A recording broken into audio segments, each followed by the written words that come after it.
Example tayo.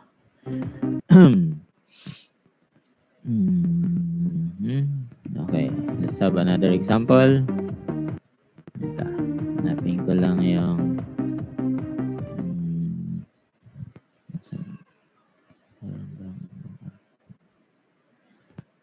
let's have another example.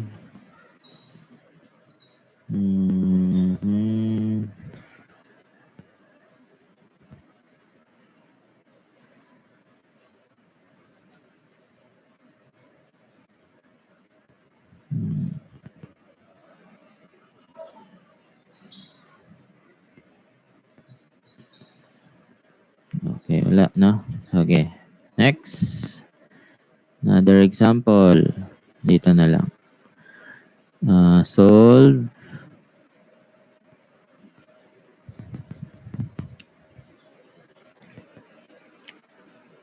x dy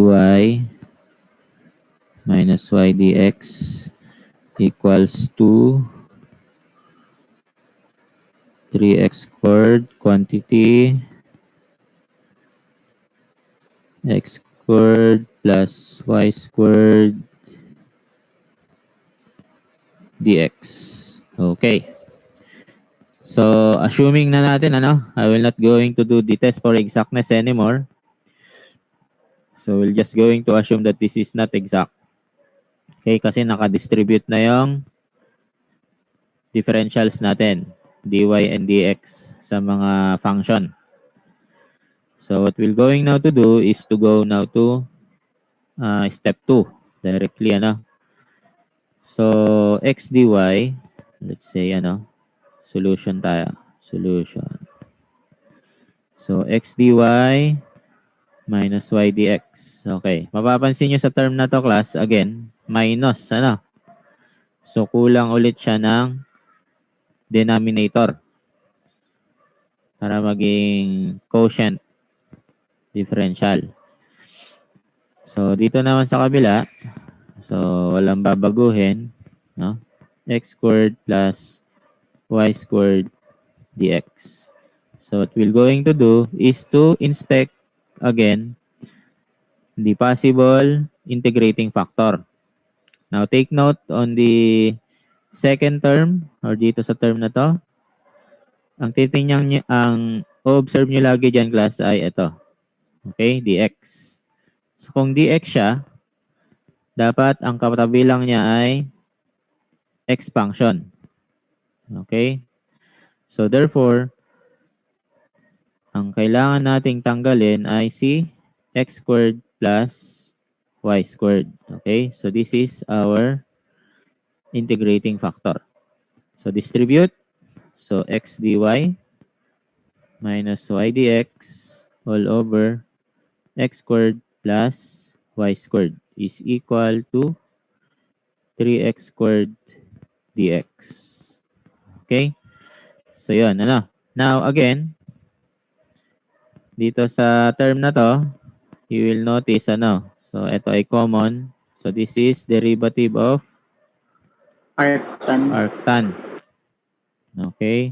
Y over x.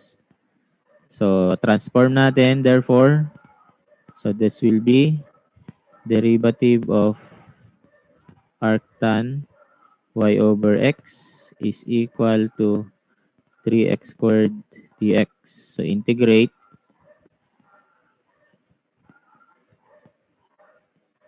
Y over x is equal to 3 integral of x squared dx plus c.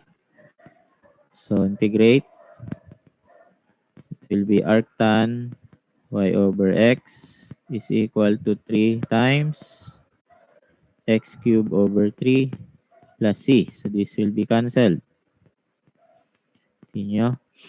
So, you will going to get arctan y over x is equal to x cubed plus c.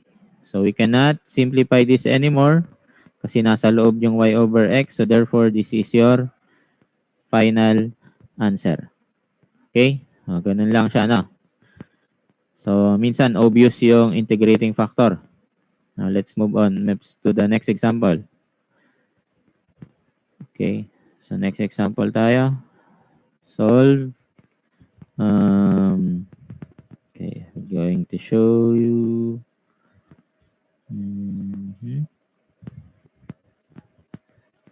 Ito. So, y dx plus x quantity x squared y minus 1 dy equal to 0. Okay. So, ito naman ay ano, no? So, since hindi pa distributed yung dx dy, pwede nyong i-check if exact siya or not. So, tingnan natin. So, dy of y. And then,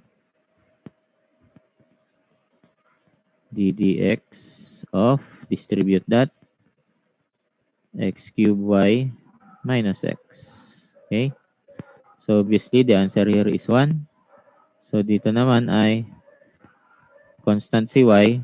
So, we're going to get 3x squared y minus 1. So, obviously, ano?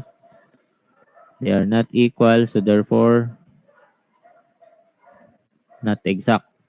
So, since hindi exact, you will then get a new differential equation. So, y dx, distribute nyo lahat.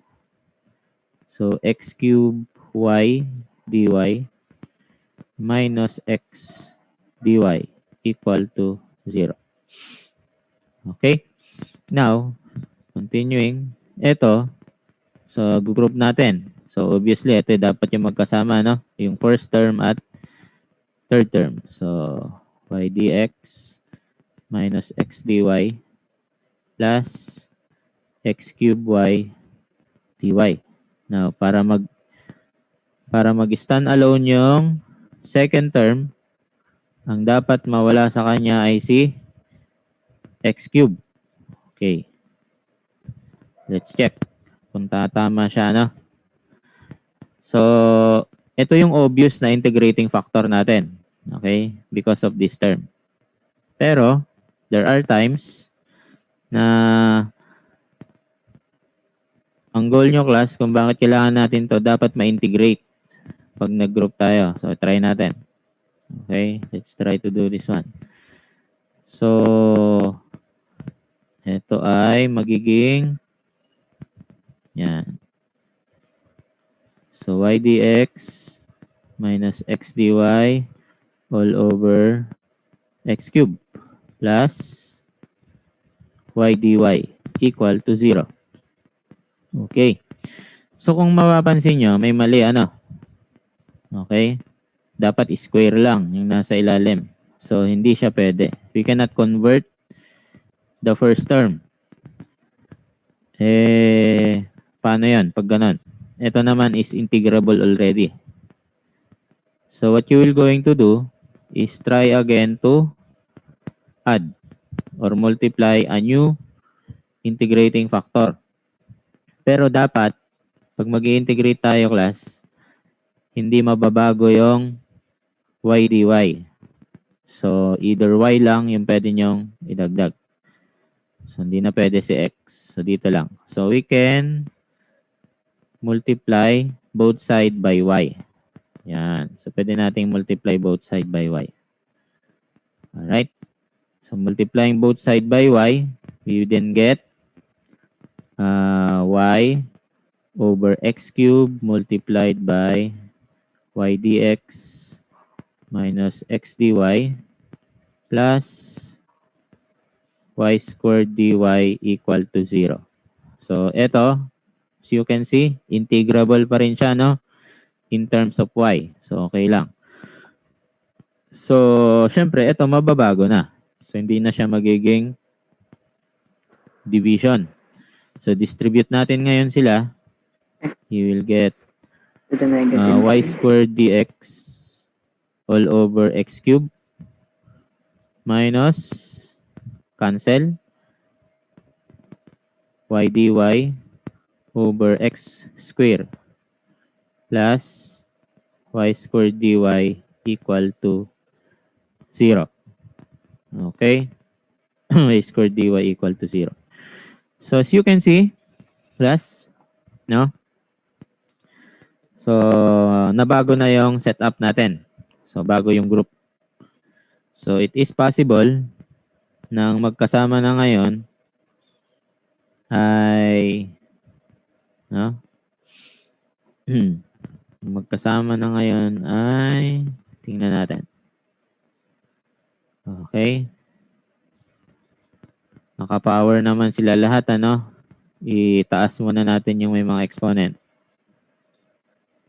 Okay, y squared dx minus x raised to negative 2y dy plus y squared dy equal to 0. Okay. So, yun pa rin, ano? So, since ito, so possible, yan, sila pa rin yung magkagrupo. Okay? So, sila pa rin. Kasi may negative sign. Ibig sabihin, derivative. Yung isa. So, ngayon, class, we will try now to group them, derivative. So, sabi ko kanina, no? I-observe nyo yung differentials. Yan. This is x and this is dy. So, kung merong kakaiba, hindi x, then that is a constant. Okay. So, ang pipiliin nyo dyan ay yung constant. So, ang constant natin dito ay y squared sa first term. Dito naman sa kabila, dy siya. So, ang constant ay x raised to negative 2. Okay? X raised to negative 2. Yan. Plus y squared dy equals to 0. So, if you want to check, okay, try natin, ano, check natin kung tama yung ating transformation. So, derivative of y squared minus times x raised negative 2. So, obviously, constant muna si y squared. And then, ang derivative nito ay negative 2 x raised to negative 3 dx. Okay? And then next, okay, next natin, plus constant si x raised to negative 2. No? Then, 2y dy naman. Okay? Okay, equate nyo sa 0. Divide both side by 2. Okay? So, divide both side by 2. So, you will going to get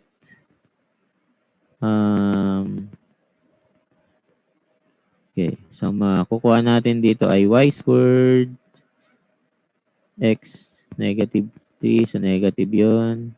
Dx plus x raised to negative 2y dy equal to 0. So, yun, ano?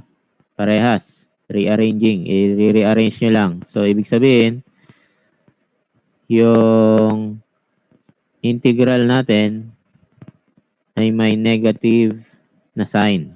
Yan. So, meaning, ilalabas natin yung negative, ano? So, dapat ang sagot ay y squared x raised to negative 2. Okay. So, tama siya, no? So, meron lang tayong negative sign dyan. Okay. Erasing ko lang to, ha. So, pwede nyong gawin yan. Okay, continue. So, since na-arrange na natin, na-transform na, so we will now going to integration. Integral of the y squared x raised negative 2 plus integral of y squared dy equals to c. Okay? Equals to C. So, therefore, ang ating sagot ay ang ating sagot ay y squared x raised negative 2 negative, okay, plus y cube over 3 equals to C. Okay, so yan yung ating magiging answer. Ano? So yan. Or pwede rin, no? Sa explicit niya class, possible din na pwede nyo rin siyang lagyan ng ganito. Negative 1/2 okay, y squared x raised negative 2 plus 1/3 y cube equal to C. Okay? Then, simplify nyo na lang. Yan. You're just going to simplify it. So, this will be our either this one or this one. Okay? Itong isa nga lang ay explicit. Okay? So,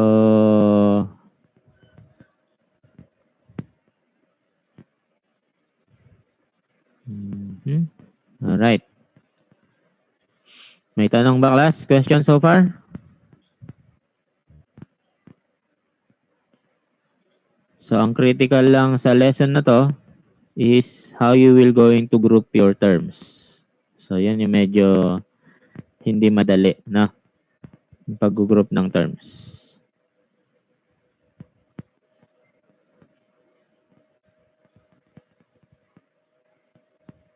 Nandyan pa ba kayo? Yes, sir. Nandito pa Yes, po. sir. Nandyan pa. Okay. Alam ko mga natulog na eh. Any question? Sir, kailan po exam po?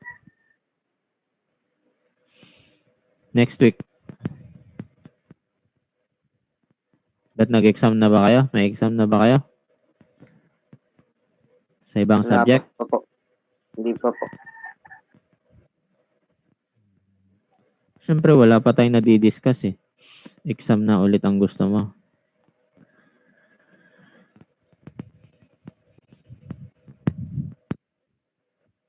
Any other question sa lesson? About our lesson?